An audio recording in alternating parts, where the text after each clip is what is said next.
Meus queridos amigos, tudo na paz? Quarta-feira, estamos chegando aqui naquele meio da semana, sem essa de desânimo também, cansaço. A Bolsa de Valores parece que deu uma cansada, né? Vinha subindo, aí a Selic começou a cair, parecia que ia subir mais, né? Geralmente é assim que a galera pensa.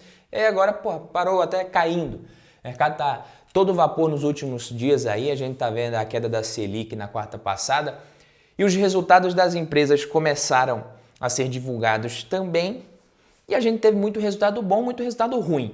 Copel finalmente privatizada, vamos ver, vamos conversar sobre isso também. Por que a Selic caiu e a Bolsa de Valores não subiu?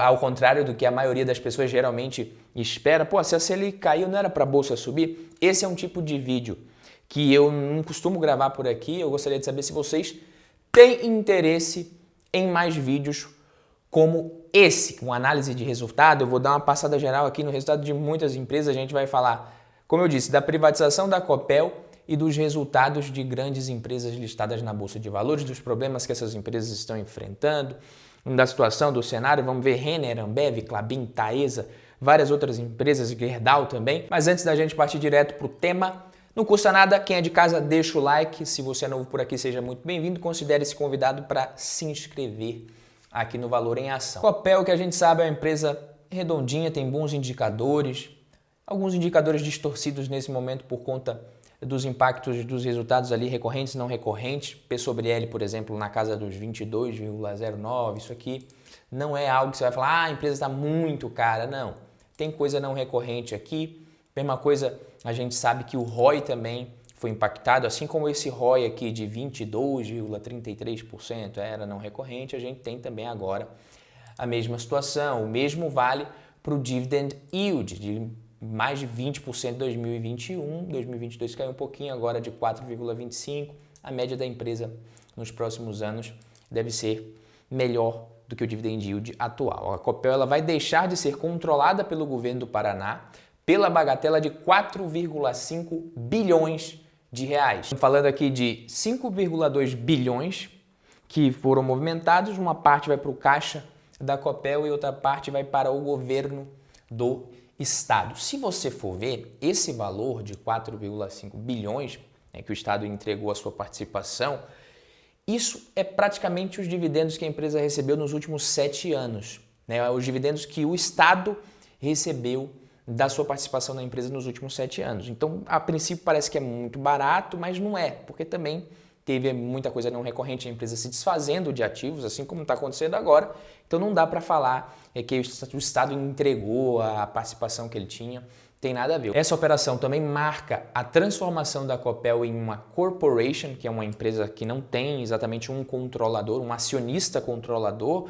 Isso não é novidade nos Estados Unidos, aqui no Brasil também não. A própria Lojas Renner também é uma empresa desse modelo de corporation que funciona dessa forma, sem controlador.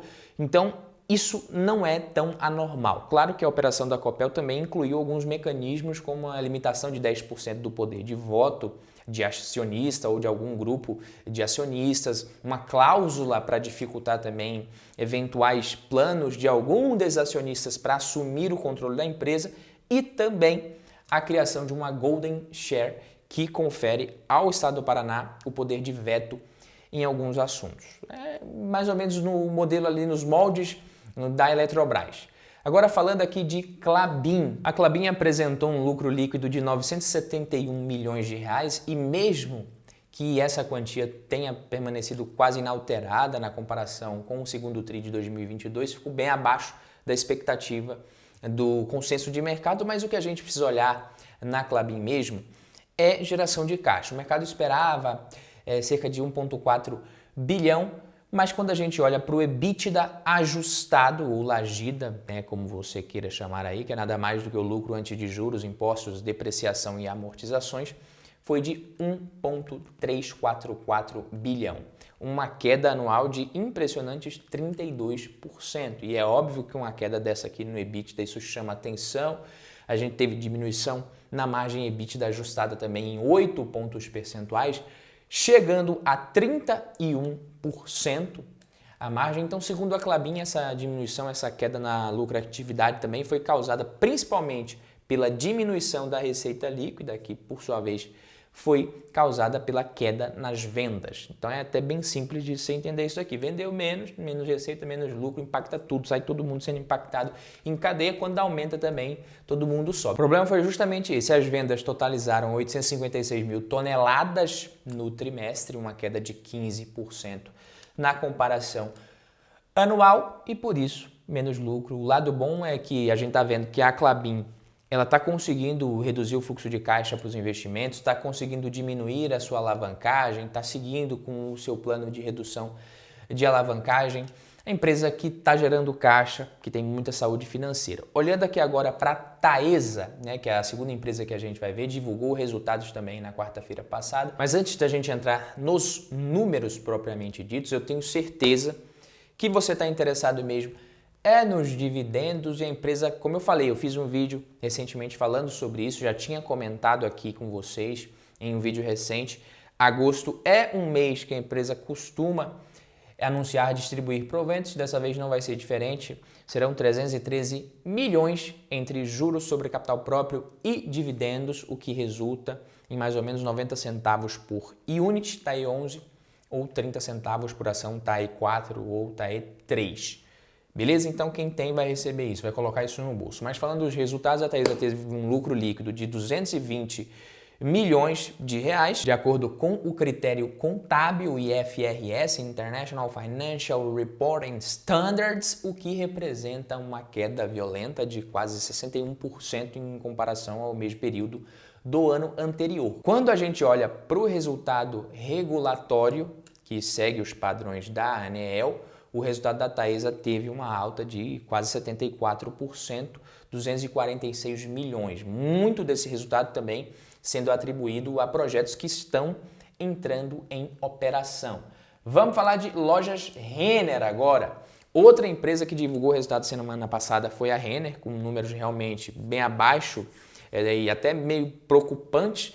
O lucro líquido no segundo trimestre desse ano ficou em 230 milhões, o que significa também uma queda considerável de 36% em comparação com o mesmo período do ano anterior. Quando a gente olha o EBITDA ajustado, ficou em 482 milhões. Isso representa uma redução de 31% em relação ao mesmo período do ano anterior. Tá vendo aqui? EBITDA. É interessante a gente olhar também a proxy da geração de caixa.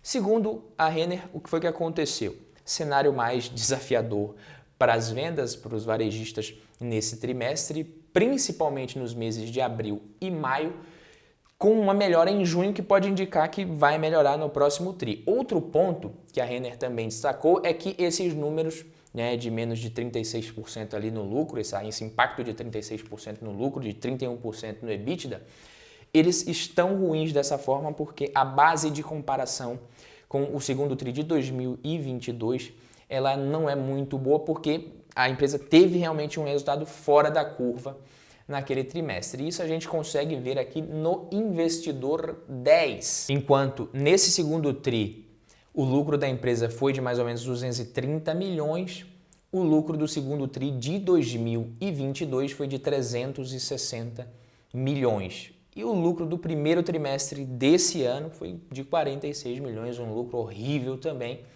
Mas isso já é esperado devido à situação, a taxa Selic também começou a cair, isso deve beneficiar as varejistas. E uma coisa importante que a gente tem que falar aqui é que foi feito um estudo com base na análise de sensibilidade da alavancagem financeira das varejistas, que revelou que cerca de 80% da dívida das varejistas, em média, é atrelada ao CDI. Então, a queda da Selic vai ajudar. As principais beneficiadas com a queda dos juros seriam C&A, Via Varejo, Guararapes, a Riachuelo, né?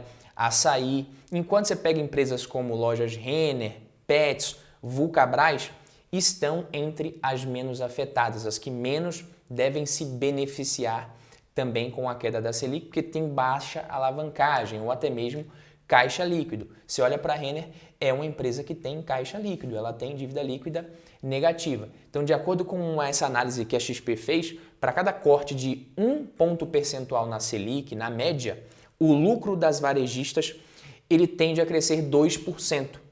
Enquanto se você pega também os ganhos que as empresas mais alavancadas têm, chegam a ser de 5%. Então, a cada queda de 1% na taxa Selic, isso pode impactar em 5% positivamente o lucro, o resultado de uma empresa alavancada. Acontece que geralmente essas mais alavancadas, se você for pegar no ano passado, estavam dando prejuízo nos últimos trimestres, então tem que olhar um pouquinho mais para a geração de caixa. Ambev, ABEV3, o que está acontecendo com a Ambev, meus queridos amigos? A Ambev foi outra empresa aqui que divulgou, uma gigante da nossa Bolsa de Valores, e tem meio que uma curiosidade aqui no resultado. No trimestre, o lucro líquido da Ambev ele ficou em 2,59 bilhões, um resultado que ficou acima do que o mercado estava esperando, já que a média das expectativas ali era de um lucro líquido ajustado de 2,51 bilhões para a Ambev no trimestre. O interessante, como eu falei, é que ao mesmo tempo em que esse resultado foi melhor que o previsto, ele apresenta uma queda de 13% em relação ao mesmo trimestre do ano passado. Por que isso acontece? Tá aqui, ó. Esse lucro diminuiu porque ele foi impactado positivamente por créditos tributários extraordinários no Brasil, ou seja, desses 3 bilhões e 85 no segundo tri de 2022, 1,2 bilhão praticamente foi de crédito tributário extraordinário. Então, a gente precisa sempre ficar ligado, como eu sempre digo aqui, nos impactos de eventos e efeitos não recorrentes nos resultados das empresas. Você não ficar otimista demais ou pessimista demais. Às vezes o resultado vem muito bom, mas tem muito não recorrente. Às vezes vem bem ruim, tem não recorrente também. Então nada de desespero e nada de euforia. Na segunda-feira, antes de ontem, a gente teve duas empresas, que muitos de vocês gostam, divulgando os resultados, BB Seguridade e Itaú, e não surpreenderam, o que é muito bom, porque a gente sempre espera coisa boa dessas empresas. Quando elas não surpreendem é porque o resultado veio bom e convincente, como já era esperado. Então, primeiro BB Seguridade a gente olha aqui para os resultados, praticamente em todas as linhas de negócios da empresa, em todas as linhas de atuação, muito bom. Então, na parte de seguros, subiu. Na parte de capitalização, a gente teve uma alta de arrecadação, alta nas reservas, a corretora também, as contribuições subindo também em previdência, tudo muito bom, nada de novidade aqui em BB Seguridade, continua uma empresa muito sólida, muito segura, pagadora de dividendos. Primeiro semestre de 2023, para vocês terem uma ideia, 86% do lucro líquido em dividendos, 3,2 bilhões de reais. Gerdau GGBR4 entregou também números sólidos. Quando a gente olha aqui para o resultado da Gerdau, muita gente olha esse resultado que caiu, isso já era esperado. Foram resultados que foram impulsionados principalmente pelas operações que a empresa tem na América do Norte. A coisa aqui no Brasil não está muito boa não, mas a divisão da América do Norte foi afetada por paradas também de manutenção. Isso ajudou os volumes de venda a caírem, teve esse problema na oferta da empresa, então caiu 12% trimestralmente, 13% no ano. O lucro ele meio que se normalizando como já era esperado, caindo, mas as margens se mantendo muito boas, né? A empresa conseguiu manter margens consolidadas acima de 20% mesmo com a queda nos resultados, com esse ambiente também de negócios mais desafiador. O fluxo de caixa livre também de 784 milhões, ficou aquém do esperado por conta de aumento no capital de giro, mas é uma empresa que está gerando caixa livre, isso é muito bom. A Gerdau destinou 752 milhões, 43 centavos por ação para dividendos, e a metalúrgica Gerdau, mais ou menos 26 centavos por ação a serem pagos em 29 e 30 de agosto, respectivamente. Então, quem tem ações aí, se liga. E agora, por que a Selic caiu e a Bolsa não sobe mais? A Bolsa estava subindo, parou agora. Aí a Selic caiu, parou. Primeiro, a queda dos juros, pessoal, é um gatilho relevante para o mercado acionário brasileiro, sim. Claro que a gente não sabe exatamente o quanto a Bolsa vai subir, mas o fato é que tudo isso tende a baratear o crédito, aumenta investimentos, tem impacto positivo na economia real, reflete tudo em melhoria de resultado das empresas, na precificação dos ativos de risco, Bolsa de Valores. Entre os setores que mais devem se beneficiar da queda da taxa de juros, você tem varejo, construção civil. As ações desses setores vêm subindo bastante. Essa taxa de juros pode impulsionar o consumo, ajudando essas empresas de varejo. Pega fundos imobiliários. A queda dos juros também impacta positivamente os fundos imobiliários. FIIs de tijolo, principalmente fundos de shopping center, que você tem ali o impacto dos dois lados, tanto no mercado imobiliário quanto também no varejo. Na expectativa de corte de juros, a Bolsa de Valores subiu, o mercado investiu, isso fez os preços subirem e aí quando a gente teve a confirmação de queda na Selic, muita gente aproveitou para realizar lucro. Aí tem essa correção, amanhã a gente vai ter também a divulgação do índice de preços ao consumidor americano, o CPI, isso impacta a nossa economia, é muita coisa que a gente precisa ficar de olho. Por isso que eu falo, não é nem bom você ficar querendo saber por que a bolsa não subiu, por que a bolsa subiu. A queda dos juros que a gente teve, ela já foi praticamente antecipada pelo mercado, como eu disse anteriormente, né? Aquele famoso sobe no boato, cai no fato. Não tem como você ficar querendo saber quando que a bolsa vai subir. Isso aconteceu também em outros ciclos, né? A bolsa sobe antes do início de queda da Selic, depois dá uma corrigida, volta a subir novamente e é assim que o mercado funciona. Para subir mais, como eu falei, vai depender de outras variáveis macroeconômicas e não apenas da taxa Selic. Basta você olhar para os juros futuro que você vê que, apesar da queda da Selic, o juro futuro subiu um pouquinho, que é a taxa de juros que você tem que ficar de olho se você quer investir em renda variável e quer entender um pouquinho mais o comportamento da precificação desses ativos. Não é nem a Selic, é agora, a Selic over que a gente fala. Você tem que olhar um pouquinho para o juro futuro. Então, a gente precisa ver o resultado das reformas, uma maior responsabilidade fiscal por parte do governo, o lucro das empresas começando a responder à política monetária, porque a taxa Selic acabou de cair. Mas isso não impactou em nada ainda o resultado das empresas. A gente vai ver isso agora no terceiro trimestre, no quarto trimestre e ao longo dos próximos trimestres. Por isso que eu falo, essa alta da Bolsa recentemente foi mais na expectativa. Agora a gente vai ver a resposta dos resultados das empresas, porque é o que acontece no longo prazo. O preço das ações acompanha o lucro, o resultado, a geração de caixa das empresas. Beleza, meus queridos amigos? Fico por aqui, vejo você no próximo vídeo. Tamo junto, valeu!